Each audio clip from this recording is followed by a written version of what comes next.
Olá, graças a Deus, mais um grande dia, como sempre, uma grande oportunidade, é um privilégio imenso, maravilhoso, como sempre, poderoso poder compartilhar a leitura bíblica, uma mensagem de Deus, a história que sempre nós falamos do que no passado aconteceu, mas como ela se repete hoje, nos dias atuais, como sempre é falado, só muda os personagens. E nós precisamos sim ter entendimento e revelação de cada palavra, cada direção que nos é dada. E que Deus ele venha falar de forma muito especial em nosso coração. Porque Ele fala de uma forma ou de outra. Deus sempre tem falado através da sua palavra. E precisamos sim querer entender, ter essa sede, essa fome, esse desejo, essa vontade de estar com Deus e caminhar com Ele, viver com Ele.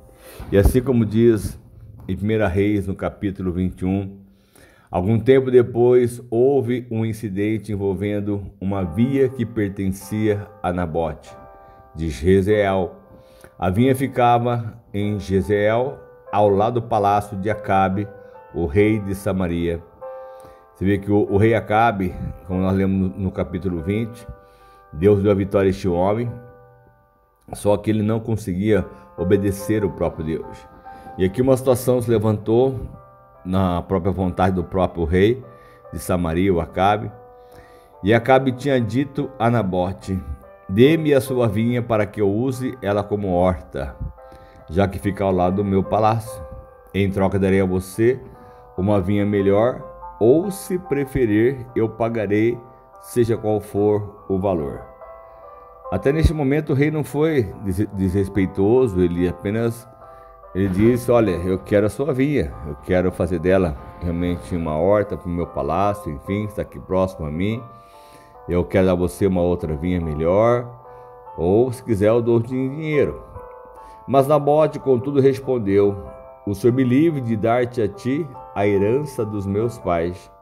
Porque para Nabote havia ali um valor muito maior que o dinheiro não pudesse comprar, um valor sentimental, um valor a qual era a terra dos seus pais, enfim, aquilo que ele sonhou, projetou, era o seu pedaço de chão, enfim, algo que Nabote tinha também o seu direito. O outro tinha até o direito de querer comprar, de querer arrendar, enfim, alugar. Olha, eu quero que você me dê, que eu venda. Ele era o rei, ele tinha o poder de fazer bem o que ele bem queria. Só que então ele disse ao Nabote: olha, Senhor, me livre de dar a ti a herança dos meus pais. Então Acabe ele foi para casa, aborrecido, indignado, porque Nabote de Jezreel lhe dissera: não te darei a herança dos meus pais. Deitou-se na cama, virou o rosto para a parede e recusou-se a comer.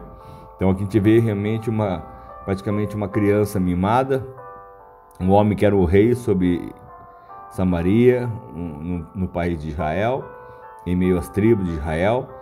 E neste momento agiu como se fosse uma criança mimada, birrenta, já não quis correr, não quis comer, recusou-se então a comer, deitou-se na cama, virou o rosto para a parede, enfim. E a Jezabel, a sua mulher, a rainha, entrou e lhe perguntou: por que você está tão aborrecido? Por que não come? E ele respondeu: porque eu disse a Nabote de Jezreel: venda a minha vinha, ou se preferir, darei a você outra vinha no lugar dessa. Mas ele disse: não te darei a minha vinha. E disse-lhe Jezabel, sua mulher: é assim que você age como um rei de Israel? Levante-se e coma, anime-se. Conseguirei para você a vinha de Nabote de Jezreel. Então essa mulher, tomada assim por uma insatisfação com o marido, naquele momento aborrecido, mas pela atitude desse marido, da forma como ele, sendo um rei de Israel, a maneira como ele ficou tão dodóizinho, uma pessoa mimada, foi feridinha por uma situação não que ele ouviu. E aí então essa rainha Jezabel, a mulher dele, disse: eu vou conseguir para você a vinha de Nabote de Jezreel. Então ela escreveu cartas em nome de Acabe, pôs nelas o selo do rei e as enviou às autoridades e aos nobres da cidade de Nabote. E naquelas cartas ela escreveu: decrete um dia de jejum e põe o Nabote sentado num lugar de destaque entre o povo, e mande 2 homens badios sentar-se em frente dele e façam com que testemunhem que ele amaldiçoou tanto a Deus quanto ao rei. Olha só a situação que essa mulher levantou-se contra Nabote por um capricho do rei, do seu esposo. Ela mandou cartas às autoridades, como hoje ela tinha assinado no lugar do próprio rei, que lá tinha um selo.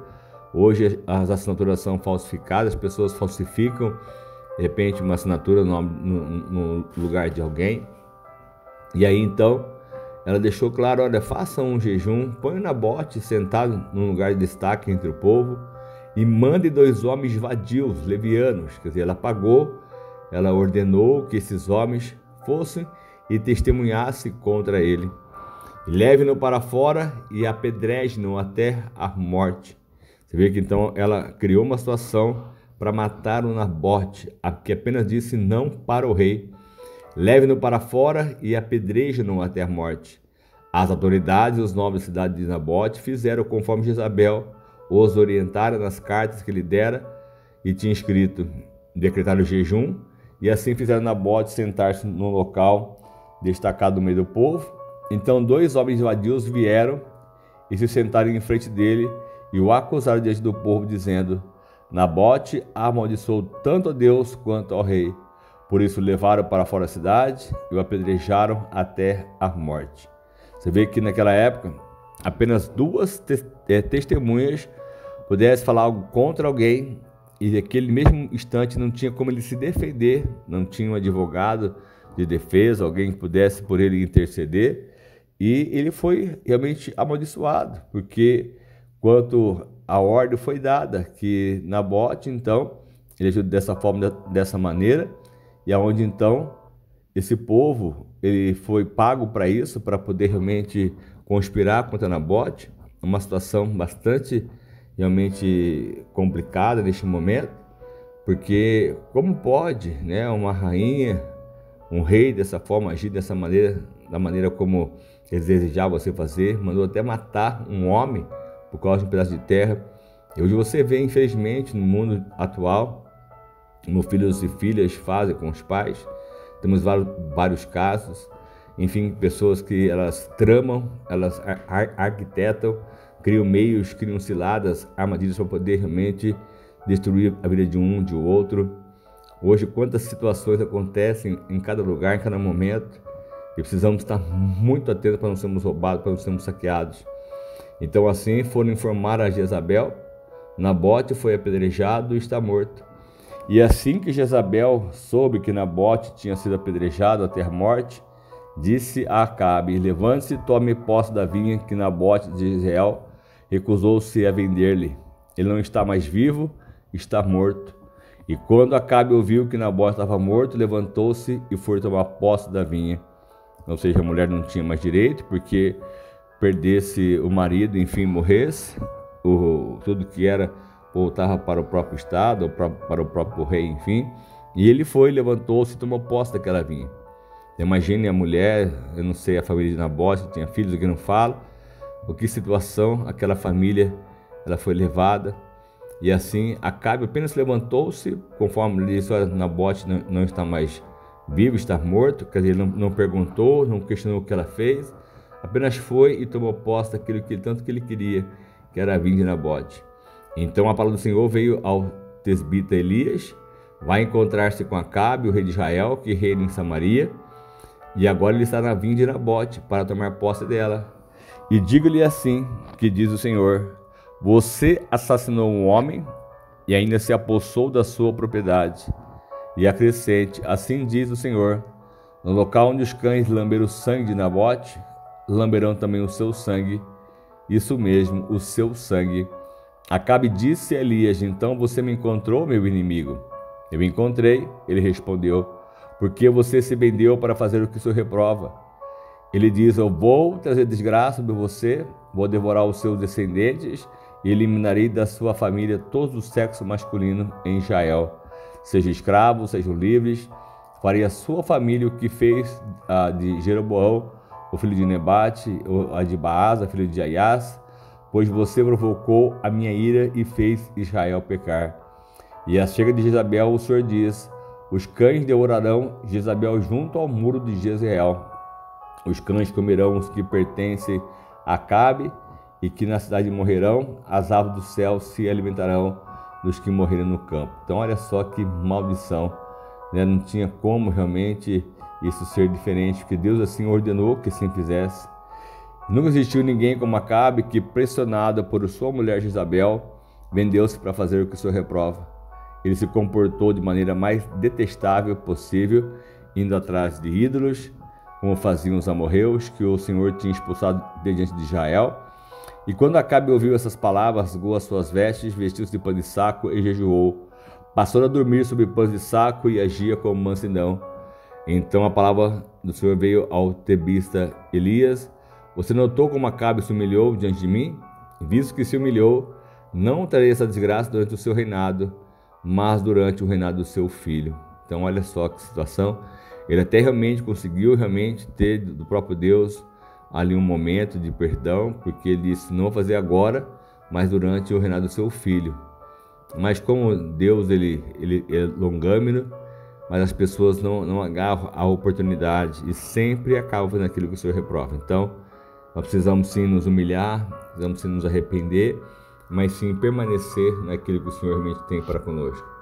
Eu sei que o pecado vem, a tentação vem, a situação vem, mas nós temos realmente o poder de dizer não, porque Deus não dá um fardo maior do que você possa suportar. Não se venda ao pecado, ao erro, ao engano, para que não haja sobre a tua vida desgraças, humilhações e vergonhas, mas sempre vitórias, porque esse homem de Deus chamado Elias, ele só teve vitórias e respostas, milagres sobre a tua vida.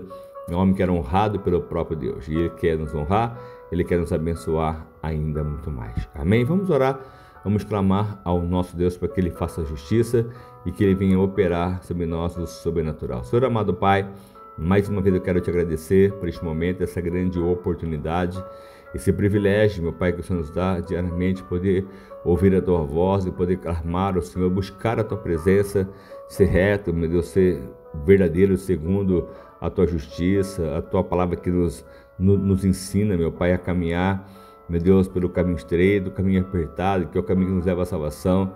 Então eu te peço mais uma vez, nos ensina a fazer o que é certo, o que é reto, aquilo que é justo. Não nos deixe ser enganados ou iludidos com este mundo, meu Pai.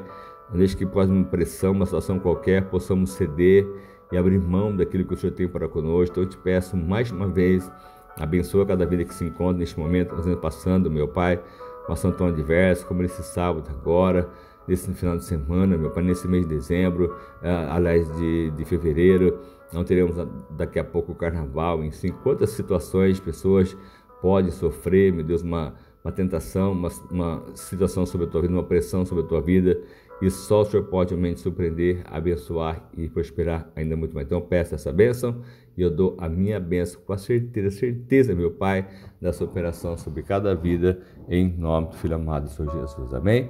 Que você crê nisso, tome posse disso, que Ele venha sempre te surpreender e te abençoar ainda muito mais. Amém? O que precisar, pode contar conosco sempre, nas mensagens, orações, em nome de Jesus. Fica com Deus.